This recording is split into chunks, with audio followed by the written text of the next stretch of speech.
Good evening, friends. Welcome to this session. We have a very special guest today. We have Suresh Kochattil today. Welcome, Sureshji. Namaskar. Yeah. So let me just give you a little brief about Suresh. Now, Suresh has had a diverse career spanning hospitality, media, and digital healthcare. He started in the hotel industry with ITC and Taj Group before moving into marketing and editorial roles at the Times of India. He has also been involved in mentoring startups and working with Apollo hospitals on digital healthcare initiatives. Additionally, he played a role in Prime Minister Narendra Modi's social media campaign during 2014 elections. So, so really honored to have you with us. Thank you, Meena, for having me on. And I'm glad that finally we get to meet and talk. Yeah, absolutely. So that was a wonderful and very strong message coming from Modi ji exactly at 8 tonight. So he's very firm that people need not be confused about what's happening, and whichever country is interfering in what India is doing, he's not a game for that. Is what uh, is the message, isn't it? Yeah, the message is very clear. I think Prime Minister Modi worded the word ceasefire very, very clearly.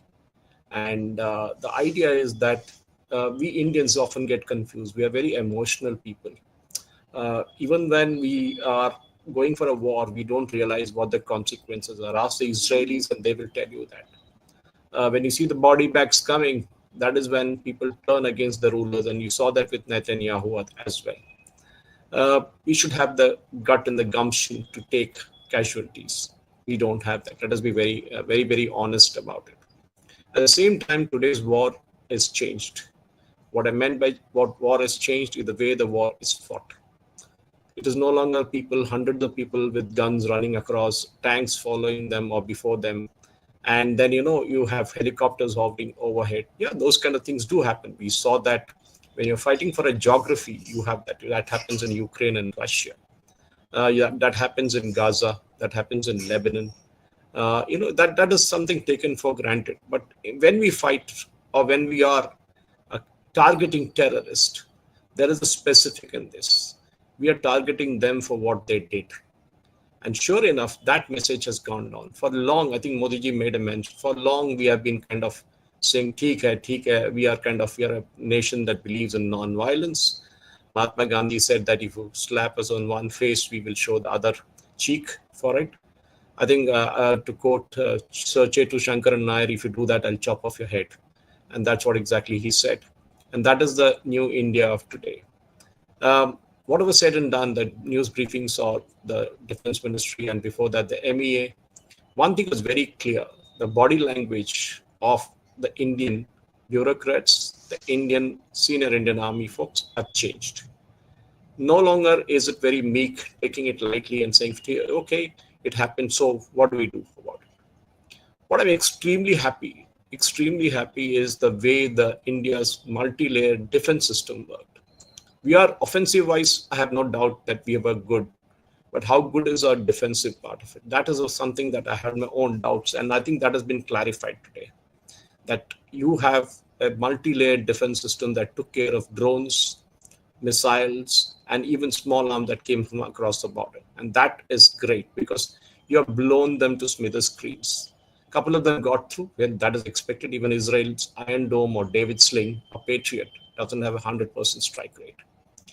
One should understand that in terms of this kind of ceasefire agreement, if you can call it that way, it is very clear. One more attack, and this what is paused right now, it will come active again. And that, I think, is a big win for Modi ji because he has managed to get out of that of US. But if Pakistan does this again, don't ask us to cease fire now. It will go whole hog. The second aspect is the nuclear blackmail. For long, we have been blackmailed by Pakistan saying we have nuclear arms and we'll use it against you. We showed them what it is like, that we can hit the nuclear assets wherever we want, and we know where it is. And the very cryptic answer in today's press conference, if you see that, when the Air Force Air Chief Marshal was asked about Did you attack the Pakistan nuclear facility in Kairana or Kirana? There are various spellings for that. He said, oh, I didn't know there were nuclear facilities there. You're telling me now. So that is a very, very cryptic answer. He didn't say we did not hit, but we did make sure that we hit something which scared the hell out of the Pakistanis. Otherwise, why would the DGMO, who had paused his hotline for 3 days, suddenly pick up the phone and call his Indian counterpart? There is a message in the message, and that is most important. Pakistan literally were pushed to the corner. Remember, when Marco Rubio and even Vice President Vance were speaking to the Pakistani leadership, they were speaking to Shahbaz Sharif and they were speaking to the Pakistani army chief, Asim Munir. Why? Whereas in India, they spoke to Prime Minister Modi and Modi ji only. They knew that in India, we have a civilian leadership that holds the power. The army, of course, follows orders. Whereas in Pakistan, it's a military leadership that runs the show, and the civilian leadership, if you can call it a leadership, simply follows the army's diktats. This is something that we need to understand. This has been happening for a long time. It's not now. It's right from Yahya Khan's days to General Zia-ul Haq, Pervez Musharraf, you name it. They had a prime minister who was hung. They were the prime minister who was shot. And anything can happen to the future prime ministers. I think what India made it very clear that on one hand, we have a chaotic country on the other side, where there's no rule for law, which believes that the civilizational battle needs to continue. And I'd just like to take you back to what President Trump said early when this skirmishes started, and then it turned into a full-blown battle. He said these people have been fighting. He was referring to India and Pakistan for the last 70 odd years. And then he made a comment which he said, oh, actually it's more than 1,000 years. Nobody contradicted him. What he said was correct. We didn't realize it. We are fighting a civilizational battle of Ghazwa-e-Hind. The Mongols came, the Afghans came, the Mughals came. Everybody swamped our country for centuries. And that's exactly what President Trump was referring to. He is no fool. I mean, let us remember, at the end of the day, we might all joke about him. But he hit the nail on the head when he said they are fighting for thousands of years. At that time, of course, we didn't have India and Pakistan, but we were fighting a civilizational battle, and we are fighting even now. Let's remember that. All around us, countries which were not even Islamic have turned Islamic over the last 4 to 5 centuries.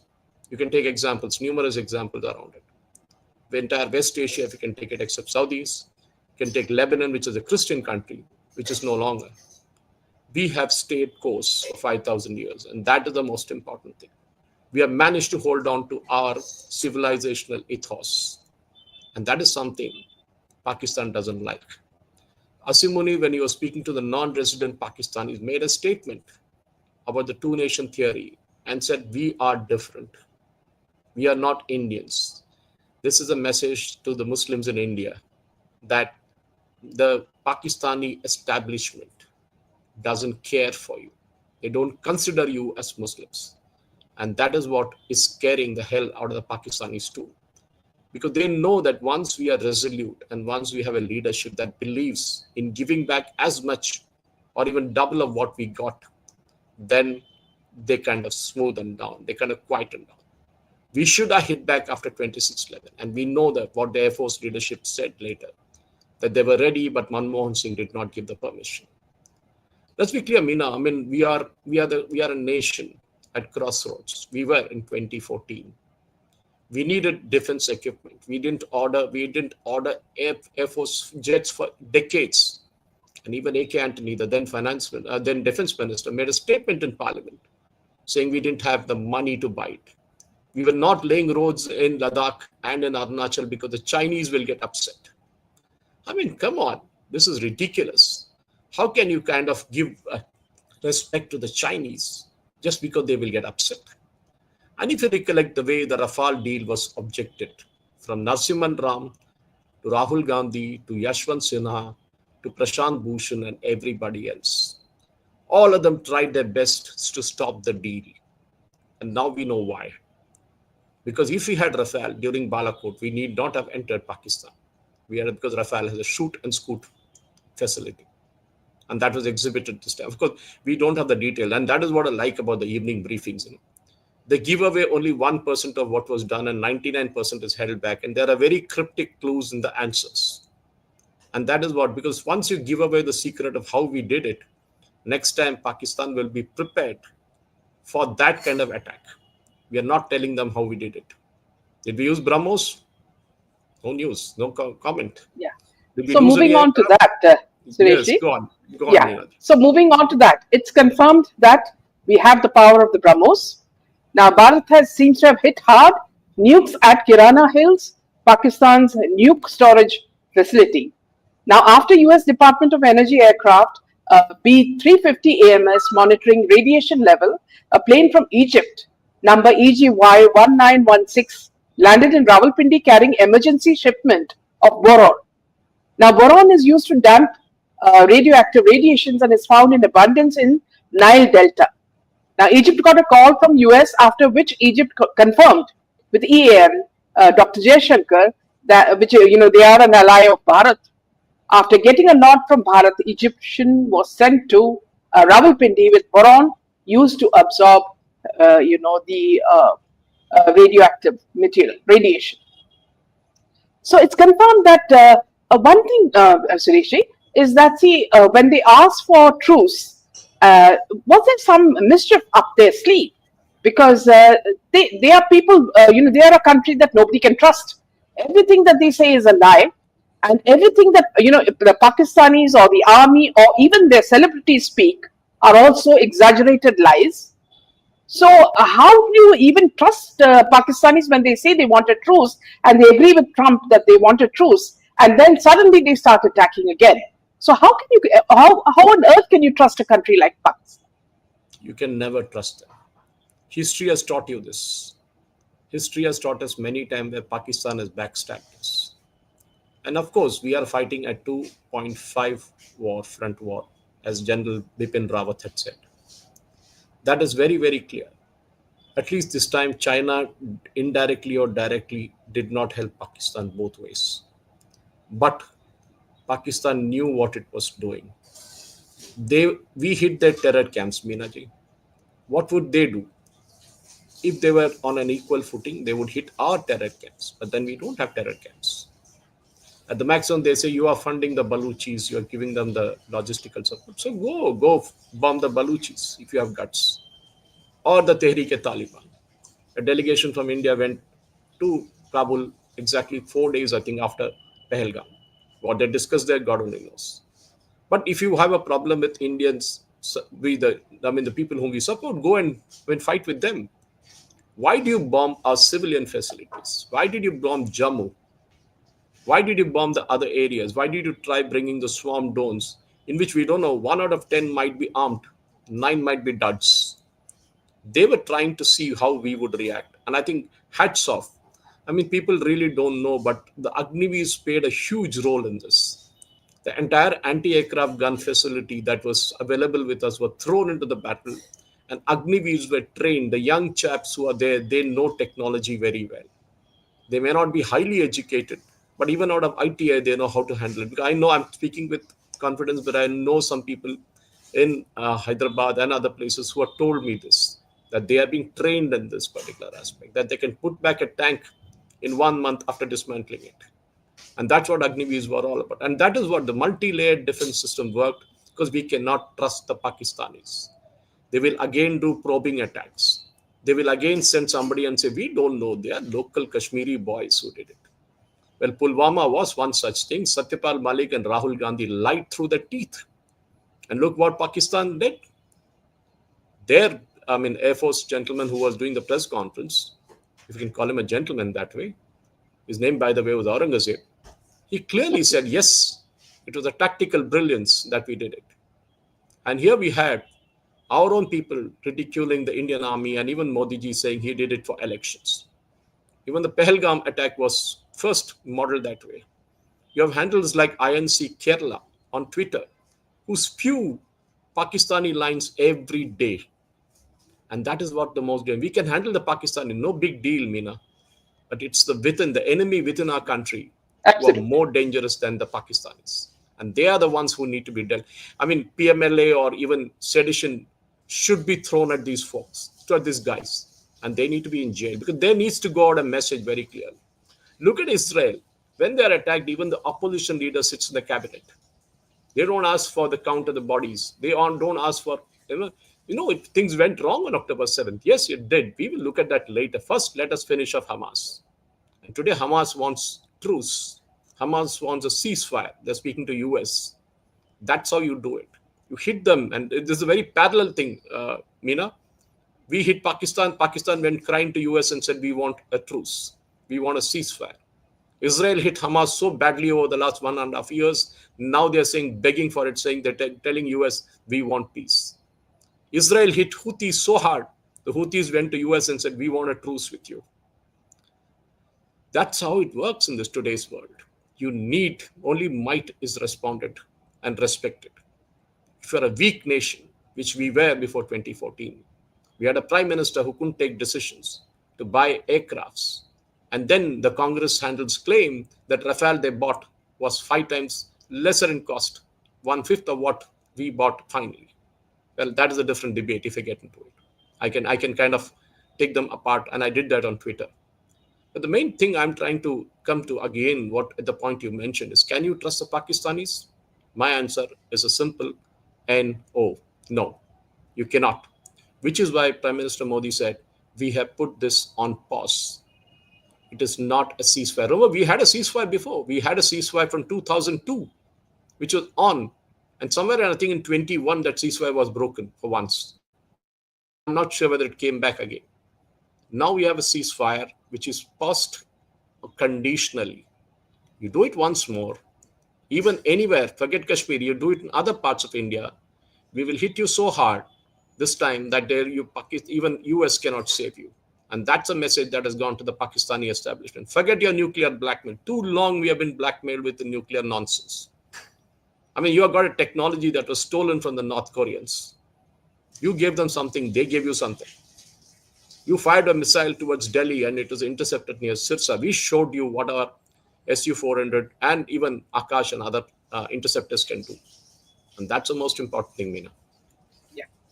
So, in the midst of all this, Sureshji, China's air defense system reportedly failed to perform effectively, and the J-17 fighter jet proved to be overwhelming in recent assessments. Additionally, reports suggest that African nations are reconsidering their orders, with some opting to cancel planned acquisitions. So, China is not in a very strong position, is it now? When did China last fight a war, Meena? You need a war to test this equipment, not that India has fought a war. We bought S-400 against heavy odds from the US. They threatened us with sanctions. And hats off to Manohar Parrikar for that and for Rafale. That he stood his ground.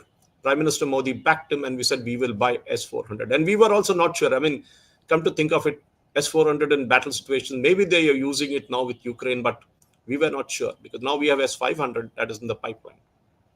But it worked, and it worked wonderfully well. We don't have the operational details and we will never have it. But it worked.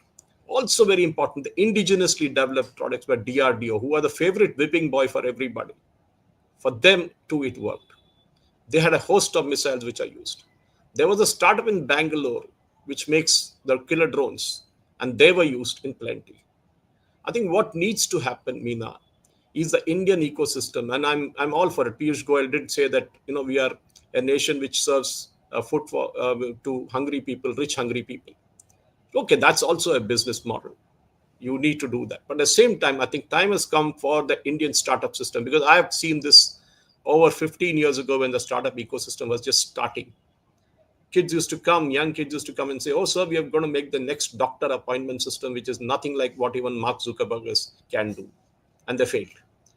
Time has come now for the Indian youngsters out of the engineering colleges, out of anywhere that matter, to build India's next defense products. We need to emulate the Israelis. We have a tie-up already with them, by the way. The company that I mentioned in Bangalore have a tie-up with them, but they are not spoken anything about it. Israelis are a nation surrounded by enemies, and they got the independence a year after we got it. They became a nation rather. Look at the way they handled it. We are in a similar position. We have China, we have Pakistan, now we have Bangladesh. So we are also in a very, very similar situation, and we need to ensure that our products Our defense product, this is exactly what Prime Minister Modi spoke today, the Atmanirbhar Bharat. There's no shame for going for a technology tie-up when you can't do it. You can't make an S400 or 500 out of the blue. It just doesn't work.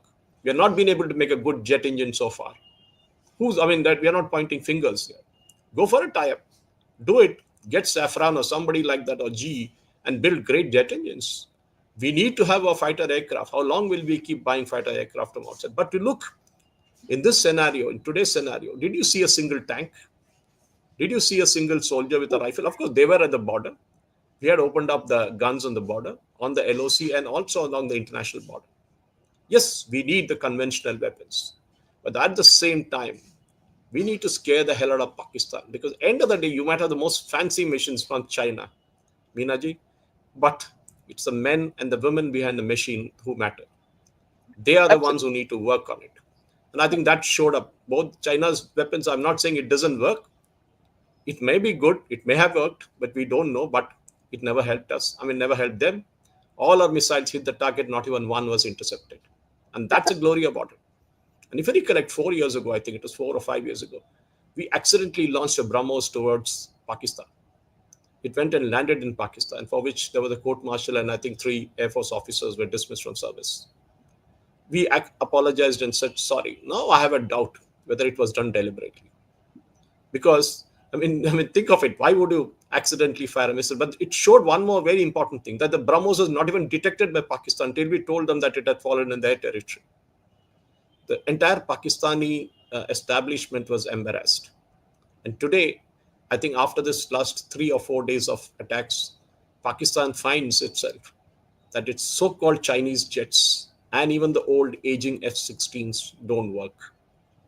They only survive on a game of bluff. The only thing is create game videos and call them as real videos. And that is what Pakistan is good at. Only that. They Yeah. can never fight a battle. And Suresh, see, you always see Pakistan, walking around with a begging bowl. So this time also, Pakistan pleaded to US to ask India to stop, and the US Secretary Marco calls around 1 p.m. and India makes it clear that Pak DGMO needs to call and confirm he wants a ceasefire. India won't talk to anybody else. And Pakistan's DGMO calls India around 3 or between 3 and 4 p.m. IST, offers cessation of all fire in all domains. India accepts it with the condition any violation or terror attack can be seen as an act of war. Maybe there are other demands we do not know yet, like return of some terrorists under US guarantee. In between this, Pakistan leaks the news to the US. Trump wakes up by 5 p.m. IST and claims he's the one who brokered the ceasefire to show himself and US as a peacemaker, and also to show the US as more influential than China. By 6 p.m., Dr. Jaishankar tweets of an agreement reached between India and Pakistan. He doesn't call it a ceasefire. He also doesn't talk about any US role. So Pakistan starts its propaganda of winning the war. International media and Trump tweet make it look like India had to agree to a ceasefire. So what was this drama all about when Modi ji was so quiet and these people were doing all the theatrics? That's exactly the point. During the entire 3 or 4 days of attacks to and fro, did you see Modi ji making any statement, any tweet?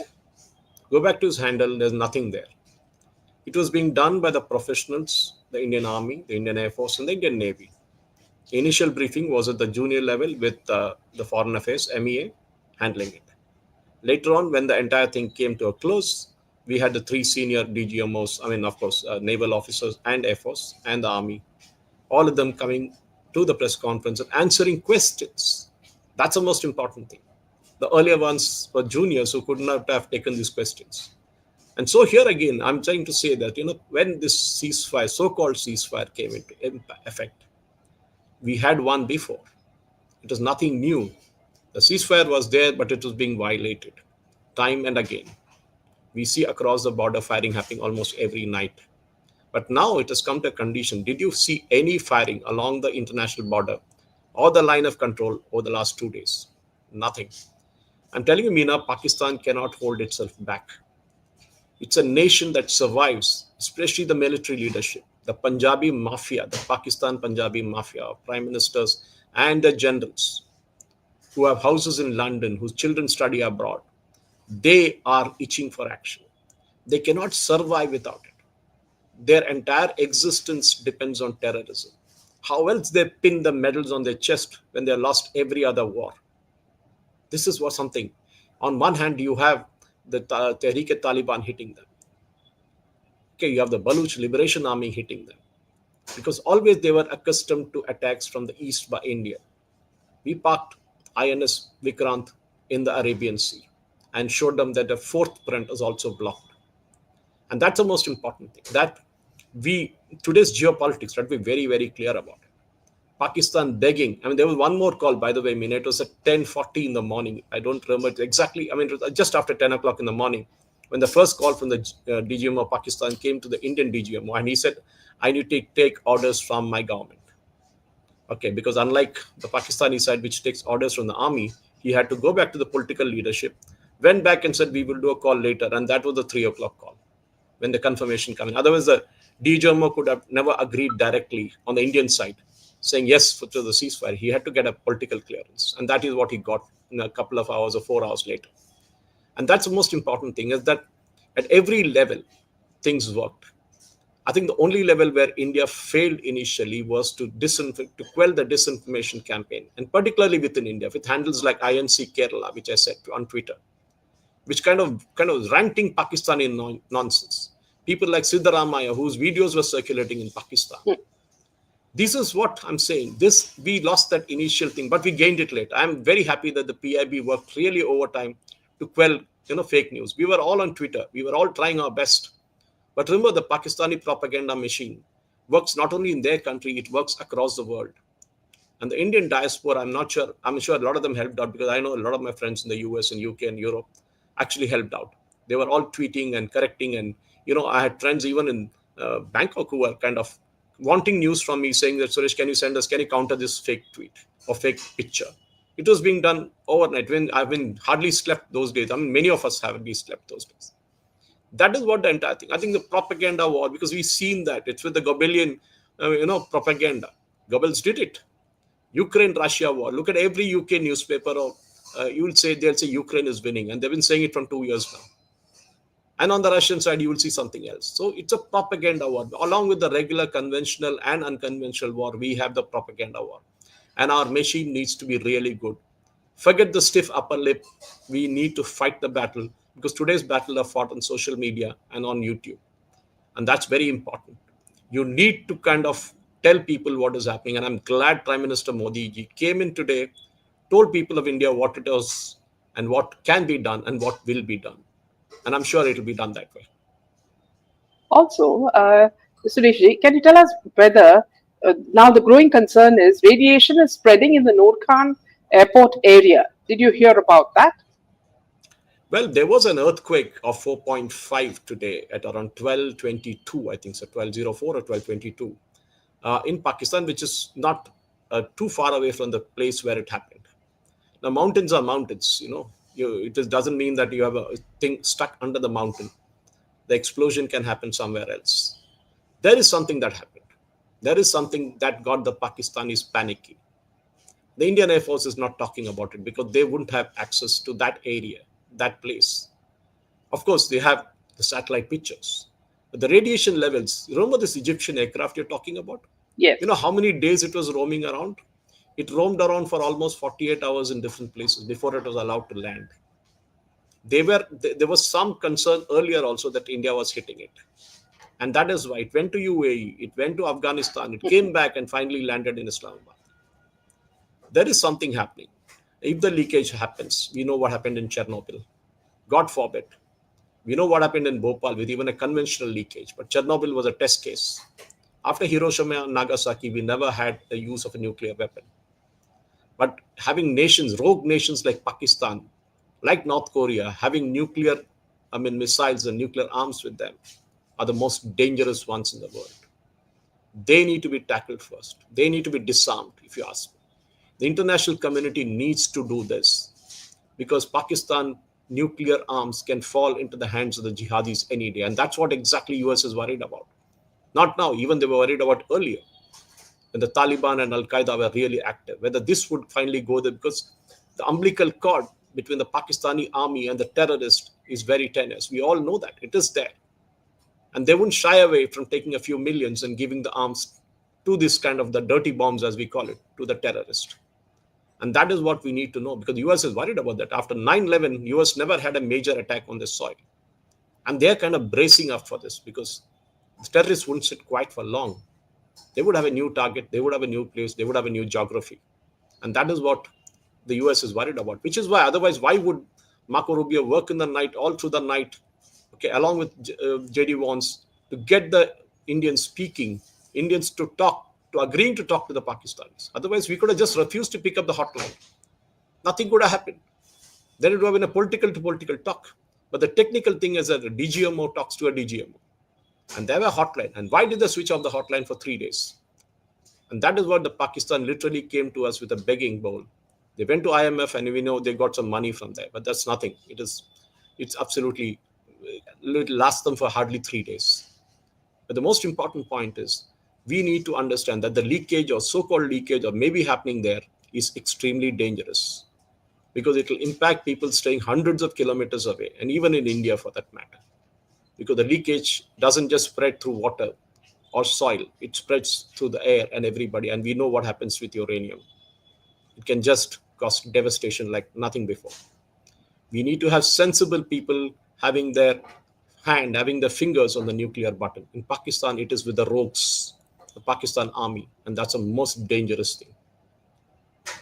Suresh, also, as you said very clearly, that we have enemies within India who are also making Modi ji's and our lives very difficult. And I just saw, a message from Mahesh Bhatt's wife saying that she wished that she was in Pakistan at this moment. And then there was this, this person who was, caught for beer biceps, who was caught for, speech on incest and, sexual behavior. And he also said that, see, I am with the Pakistanis.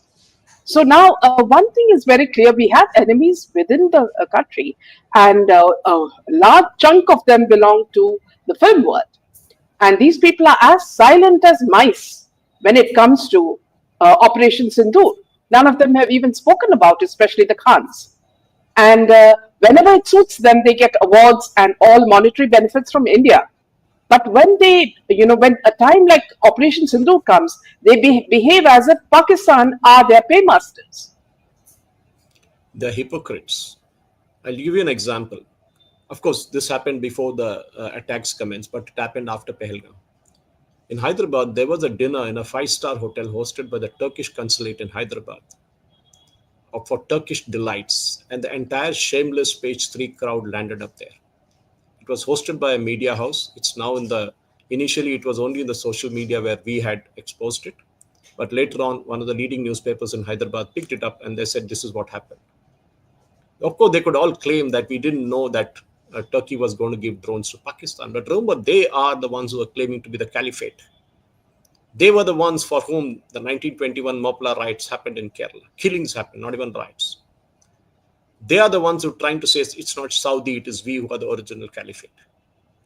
This is the most dangerous thing. The Khans as a one such example. Did you see a tweet from any of the other movie lords in other states, in other languages? Very, very few. These people are scared. They're scared because one section of the Indian population will kind of boycott their movies or even make their lives miserable. I mean, you go, my Facebook has 83,000 followers. It was 79 just a week ago. And I was wondering, how did this huge jump happen? And you won't believe it, Meena, I'm sitting every night, sitting and deleting all Pakistani Facebook handles. This is what it is. It's a mass reporting that they're trying to do on me. It doesn't matter. We will fight that. And I'm sure many others are facing the same thing. The Khans or the others in the Bollywood, we all know who took David Coleman Headley around in Mumbai before 26/11. I don't want to name that family. You just name them, actually. And these are the people who are hypocrites. If something happens, earthquake happens in Turkey, they tweet. If something happens somewhere else, they tweet. But when it happens in our own country, well, there is absolute silence. This is why I call them hypocrites. Because they're scared, they're potentially scared. These are people who make movies against India. And our censor board gladly allows it to go like the movie like Empuran 2. This is where it needs to be tackled. We have enemies within, and General Bipin Rawat, for his vision of whatever you can call it. He spoke about the 2.5, and this point 5, I'm telling you, Meena, you can always fight an army face to face because you know where they are, but you can never fight the sleeper cells. Remember, even Owaisi is talking against Pakistan today. He's saying India should go and occupy POK. He never said this before. Why? It is very clear that he's scared that there is a Hindu consolidation happening behind Prime Minister Narendra Modi. He's scared that if an election is held tomorrow, Modi ji will get to 400 par. Come to think of it, it happens with every other war. But Winston Churchill lost after the Second World War, despite Britain doing well and winning it. But that's not the point. The Allied forces won. But the point is very simple, is that people don't want to credit Modi ji with it. See, till the ceasefire, everybody said we are with the government. But the moment the ceasefire happened, there was an attack on the MEA, spokesperson who was there, Mr. Misri, and he was attacked left, right, and center. So was his daughter. There is a very clear attack policy that is aimed at India. And I'm telling you, it's the most dangerous one. We have seen that in Hyderabad. We have taken a dozen blasts here, from the Dilshuk Nagar blast to the Lumbini Park, to the Gokul Chat, to the Mecca Masjid. We've taken them all. But nothing happened after 2014, gladly. This is what we need to tackle. Our NIA and other agencies need to identify these sleeper cells. I tweeted about 6 or 8 years ago saying that what is the security for IT companies in Hyderabad, American IT companies, because all the biggies are here. You have Microsoft, you have Facebook, you have Uber, you have every other company. I'm not saying technically IT, but Uber is not an IT, but they got the major headquarters here, Google, everybody. I said, what is the security they have? They have only private security guards. And you know what happened? I got, Mr. Owaisi tweeted against me. And next day I was called to a dozen news channels for debates. Everybody accused me of being Islamophobic. I was not. I was only kind of reading the tea leaves to see what's going to happen. It can happen. It happened in many countries, and it can happen here too. And this is exactly what you said. Not tweeting and tweeting is not the question. The question is, what are you encouraging them for? And that is the most dangerous thing, because you have the people like the IUML in Kerala. You have a channel called Media One, which was banned by the Indian government, but the Supreme Court restored them in a day's time. It is funded by the ISI of Pakistan indirectly. And that is what the sealed envelope was put before Justice Chandrachud. And he said, I will not see it. The Kerala High Court saw the sealed envelope earlier, and they were shocked to see the names of the directors of that media channel. I'm just giving you one example of it. And every night, they abuse Prime Minister Modi, they abuse the Indian government and everybody. One such example, there are numerous such media houses. There are, you name the Print and the Quint and everybody, all of them are in it. I didn't want to take names, but I'm forced to. But indirectly and directly, these people are the ones who show up on Pakistan television channels and Pakistan social media handles. And they are the most dangerous ones. We can always fight a conventional or an unconventional war because we know where the enemy is. But in case of an enemy within our country, we don't know where they are. These traitors are hiding in the sewers. That's a problem. Also, you pointed out towards the movement of Ghazwe Hind. And this movement is happening in every part of India. In Karnataka, what they have done is they're buying up neighborhoods and pushing out Hindus. And they are buying it at 3 or 4 times the cost. Now there are areas where Hindus are not even welcome. This is their country. And Hindus cannot rent out houses. And who are the people who are suffering? It's the lower middle classes, the working class. And they don't have homes. And they come and complain to us that, see, these areas are all like mini Pakistans. And then what is happening in Karnataka? Now they are sending people to do caste census. Did Modi ji ask for that? No. Siddaramaiah is doing it in a very clandestine manner. And why is he doing that? There seems to be an ulterior motive to that as well. Exactly. This happened in Kerala. We called it land jihad. Even though I'm based out of Hyderabad, but being a native of Kerala, I can tell you it is called land jihad. When people come to a locality and buy up properties, as you said, twice or thrice the cost, and force the others then to sell at a discount. And this is exactly what happened. Go to Coorg. You will be shocked to see the kind of, the population matrix changing there. The demography is changing. We saw that in Assam. We saw that in West Bengal. But now we are seeing that in South India.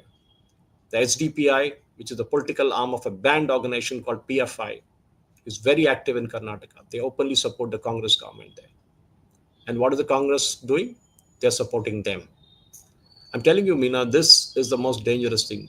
All south of India, I won't call it South India, south of India, Telangana, you have Karnataka, and of course you have Kerala and Tamil Nadu. Everywhere it's the same story. You related Karnataka because you knew you're there. But I'm telling you, there is this thing is happening across India. This happened in Mumbai earlier, by the way, when the Antule and others were ruling. There are colonies in Mumbai which are exclusively for Muslims. Imagine. If Hindus do it, suddenly everybody becomes communal.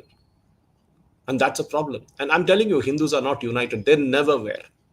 And that is why everybody ruled us, from the Mongols to the Afghans, to the Mughals, to the British, the Portuguese, Dutch, and the French. Everybody ruled us because we were never united.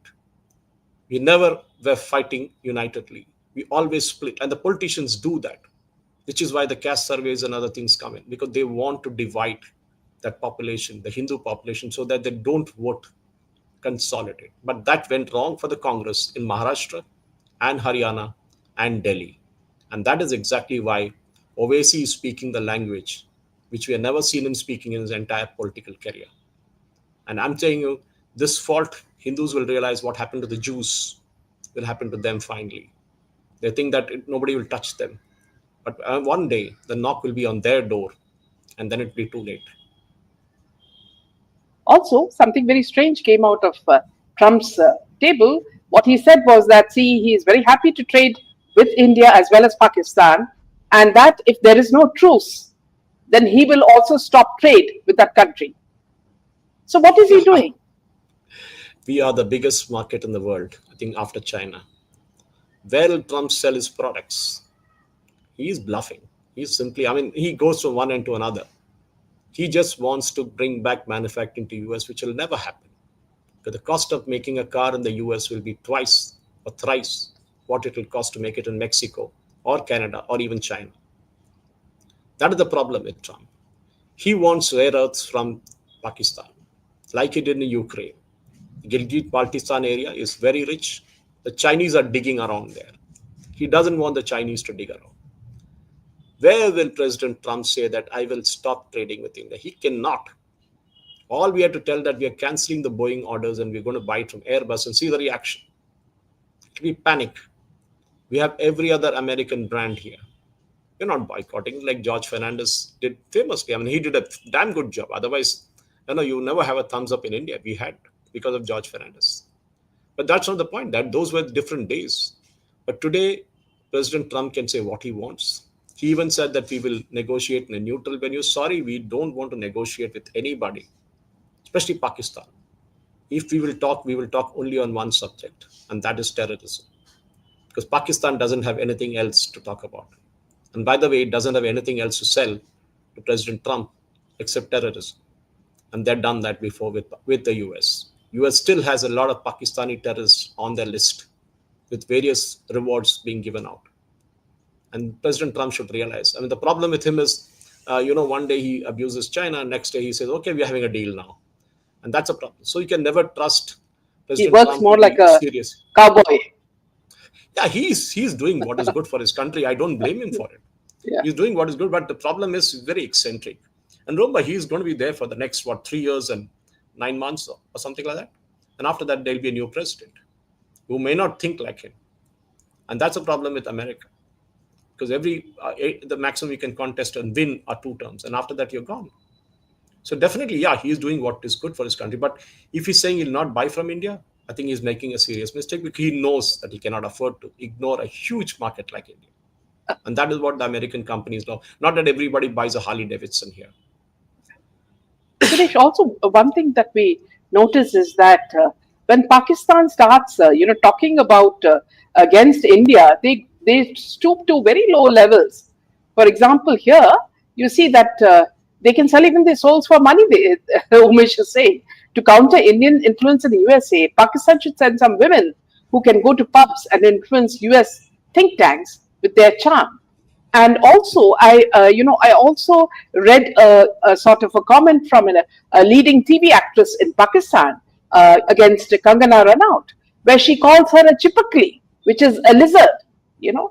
And the kind of language she uses is shocking because when you see her on the screen, that is in the TV screen, you see her as a very sophisticated lady. And then when she talks to Kangana, she becomes worse than I can't even describe her. Her language is so bad. No, you talked about actresses. I'll give you some more educated people. We have Dr. Kamar Chima. You remember? He was a favorite for Indians on his videos. I mean, he used to praise Modi like anything. He used to sing more hosanas for Modi than even Indians would do. Look at the moment that he turned around, moment the skirmishes started between India and Pakistan. He's kind of spewing venom at India. And this is the same gentleman who used to be invited to India, who used to be invited to news channels to debate and to come to India and speak at seminars. This is how they change. Because for them, religion comes first, nation comes later. And this is the same thing with one community in India too. And that's a dangerous thing. And definitely Pakistan would do anything. I mean, there was a Pakistan minister, I'm not sure who it was, who said that we'll get children from madrasas to fight this war. Come to think of their mentality. They're throwing kids into the war. I mean, not that he would get them, but then the point is, at least he spoke about it. That's there in his mind. So sending women to pubs and influencing US politicians or whoever it is, let them try it out. I mean, you know what the result will be. It's a question of ethics, end of the day. But then you have Mata Haris all over the world who will do this. Also, Sureshi, see, when they say that, they are very particular about what religion you belong to, and they're very protective about Muslims, then, their actions don't prove that because the moment we call for a truce or when the truce happened, they started attacking Muslims across the border belonging to Kashmir. So, aren't they Muslims? So, aren't they bothered about the religion in that sense? Yeah, see, the point is very simple. That's why I said Asim Muni's statement that India is Hindus. We are different, they are different. The two nation theory at work. And this is what it is. Because they don't consider Indian Muslims as Muslims. As much as the Saudis don't consider Pakistan as Muslims. Pakistani Muslims as Muslims. They think we are the original ones. But remember, only mosque that was built, the first mosque that was built outside Mecca Medina was in India, in Karanganur in Kerala. And that is what the most important thing is. The realization that the conversions happened is a truth. There's no denying that. But the point is simple. Indian Muslims also need to realize this. The way you dress differently, for example, I always have this debate. Why do you dress differently? Why do you make it so obvious that you belong to that religion? Do you see a Hindu with a tika and wearing the saffron shawl and walking around? There might be some people. But do you see every Hindu doing it? No, it is not. The point is you're trying to be different. You need to gel with the crowd. And this is happening in Europe too, by the way, now. My friends from Europe are panicking. I had a call from a lady yesterday in UK who said that, Suresh, you won't believe what is happening here. Palestinians and Pakistanis are protesting together outside the Indian embassy in London. Imagine. Same Palestine who we used to sing, Zindabad for, whose Arafat we hosted, and who said he's the biggest peacemaker in the world. And look, the Palestinians and Pakistanis are together because at the end of the day, the religion is more important. Their calm is more important. This And is we happening are in Pune as well, just now. exactly. So we are fighting a civilizational battle. This Pakistani battle will be there. Maybe it'll continue, and you or me may not be in this world, but it will continue. It's a civilizational battle. It was a mistake to give Pakistan a Muslim state called Pakistan. The biggest blunder done by Nehru and Gandhi. That is what it But was. Because yeah, 98% of the Muslims voted for a separate Muslim state. But what happened? 40% of them stayed back in India. And Ambedkar said in his book that the total transfer of population did not happen. And that's the biggest mistake. And India was going to suffer because of it. And we are suffering now. Ambedkar's words ring true now. yeah. But do you think, see, in the coming few days, Pakistan is going to back out, or what is your gut feeling? They will lie low for a few days. Then the terror attacks will start again. They will claim these are local boys like Pulwama, the local chap who got an RDX from where do you know? And then he rams his car, kills 40 CRPF martyrs. And then what? Blames India for it. Our own politicians blame Modi ji for it. Till Pakistan came along just 2 days ago and claimed credit for it. The problem is this is what will happen. We have a very short memory, Meena. That's a problem with us Indians. We forgot Pulwama. We forgot Uri. We forgot 2611. We have forgotten German bakery. We've forgotten the Dilshuk Nagar blast. We've forgotten the Coimbatore blast. We forgot everything. We are good at forgetting things. And then life goes on as usual till another tragedy hits. And then we wake up again and say, oh, we got to hit Pakistan now. Were we sleeping till now? That's a problem. So Pakistan will lie low for a few months, maybe a few weeks, till we see another terrorist attack, which they will claim, sorry, it is not us. It's somebody from there who is doing it. And What that you is say going is to so be true. tough. Yeah, And that what is you say going is to so happen. true. Yeah, Meena, because Yeah. that is what has happened in the past. History has a notorious habit of repeating itself, and it will repeat again. And we have to, as Modi ji said, have that finger on the pause button. Moment it happens, hit the pause, make it active, and the music will start all over again. We will hit Pakistan where it hurts. See, when you say public have a, they, we think that public have a short memory. This was very well illustrated when the movie Empuran came out. Almost everybody was speaking against Mohanlal and Prithviraj for bringing out a movie that is encouraging youngsters to become terrorists. When they fictionalized the Godra event, which never happened the way they projected it as, and then after that, in another movie that came, in Mohanlal's some Tudaram or something, another movie has come out, and Yeah. he has said that I want you guys to see it. Now he thinks that public memory is very short, but you remember when the Hema report happened, this man who was chairing the Amma, okay, he defended the alleged rapists like Siddiq and Mukesh, and he resigned to protect them. What did he do for the women? And he's talking about Operation Sindoor. What Operation Sindoor can he even talk about, isn't it? When he himself is supporting movies like Empuran, and not only Empuran, even the Lion of Arabian Sea was, where he glorified Marika.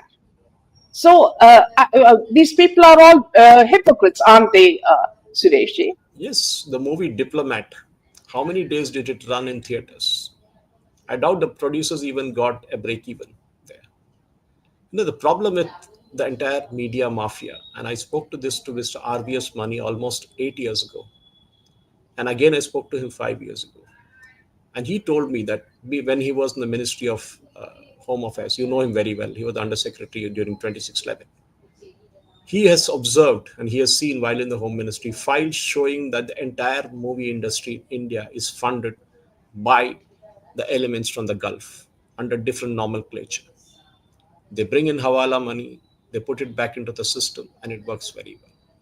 You pick out any producer today, any of the directors today, I'm not decrying, they may be talented, they may be really good. I'm not decrying them for the religion, but there is a connection there. And this is what it is. Empuran showed that a Hindu is a terrorist, not a Muslim. Imagine. And the Muslim is coming to save the people of Kerala and kill the Hindus. And a guy called Bajrangi, whom they wantedly named in that way. A movie is only one example of it. It's not. I mean, we can take numerous such examples. Movies never succeed because a Hindu, you see a pro-nationalist movie will never succeed in India. We are very good at sitting in our drawing rooms and watching the IPL T20 and telling Mahendra Singh Dhoni how to bat. Yeah. We are that. We are guys who are very good at sitting in the living room and commenting about it. Try and tell them to go and do a dharna on the road. The same people will chicken out. They've never seen a police station in their lives, many of them. That's a problem. We are not ready to fight, whereas the others are. They will take out processions moment there is a rumor that one of the books has been violated. Or what we saw with the Waqf bill, the Waqf Amendment Act. They were all on the streets. But did we see a single Hindu taking out a pro Waqf rally? No. People of Munambam in Kerala are suffering. So are villages in Tamil Nadu and Karnataka. And even here in Hyderabad, many areas are under Waqf now. Suddenly, thousands of acres are under Waqf. But did you see Hindus protesting? Oh, we all write on social media. We all kind of rant about it. That's it. Week after that, everything is silent.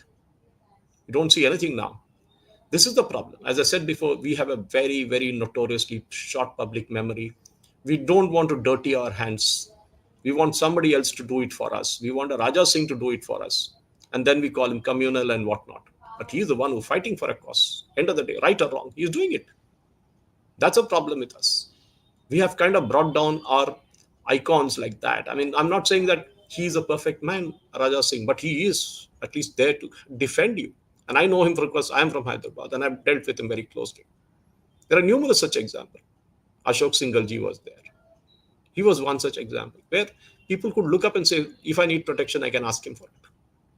I mean, think of it. Obviously, will go to the police station and drag out a kind of a person who was arrested for a crime because he's from their community. It's happened in Kerala too. But will a Hindu politician do it? No, he will not. He will talk law then. He will talk about the rules and regulations. This is the problem. That is why you see en masse voting happening with one community. It happens in Assam, in those 21 odd seats where Muslims are in a majority. It happens in the old city of Hyderabad. It happens in IUM and it happens in Wayanad. We had people who are not even citizens of Kerala who won elections from Malappuram and other areas nearby, all because they were from the same community. Ibrahim Sulaiman Seth and others. They could not even speak a word of Malayalam. They used to come, file the nomination forms and disappear, and they would win the election. That's why Rahul Gandhi chose Wayanad, and even Priyanka chose Wayanad, because there's no hell in a chance for a Hindu to win from there. Forget winning, even getting 20% votes is impossible, because there's an en masse voting. And the sooner or later, the Hindus realize that they're dividing themselves and letting somebody else take over this country, possibly it'll be too late for them. And they will face the same situation, I keep repeating, as the Israelis face today. Israelis are fighting for their existence. They have lost 25,426 soldiers from 1948 till date. Will we have the gumption to do that?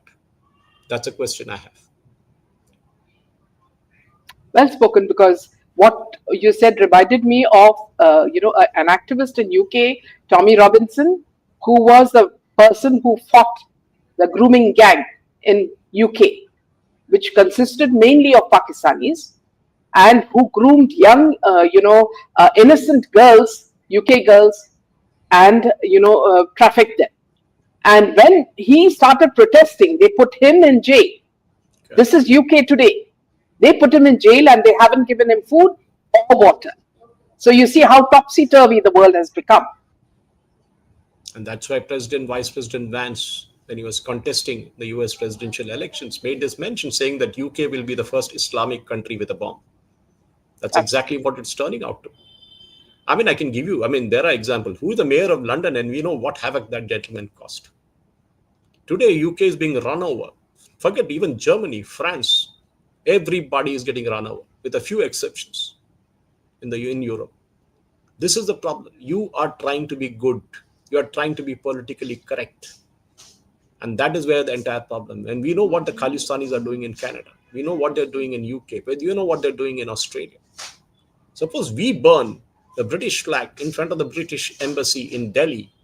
How would the British media react? And we saw our flags being torn and thrown around in London. We were helpless. We couldn't do much. Our people were simply outnumbered, outgunned, you say. This is the problem. We are nice people, and nice people are not taken seriously. And that is why when India hit Pakistan, people couldn't believe it across the world that India could do this. We're supposed to be a non-violent nation, and how could you do this to Pakistan? We did it. And the strange thing is that these people, especially the actors who come as brave army officers in the movies and even wear the uniform outside to say that they are patriotic, are the ones who, do the maximum amount to harm our country through their movies and their Exactly. I agree with you lifestyles. on that. Exactly. Yeah, And I agree with you 100%. They are the biggest hypocrites because many youngsters look at them for being role models. And these role models are the ones who are harming our country more than ever. You have Rahul Gandhi, who, though not wearing a uniform, does more damage to our country. You have people like Satyapal Malik, who did huge damage for India. The DGISPAR played their video at the press conference in Islamabad a few days ago. Imagine the damage we are doing to our country. But then, what else would you do? What do you do with absolutely. such a question? On this note, we end this session. Thank you so much. Very interesting talk. We hope to see you next week as well, Sureshji. Thank you Sure. so much for your valuable time. Good Thank you night. very much, Meena. Jai Hind. Thank Jai Shri Ram. Jai Shri Ram.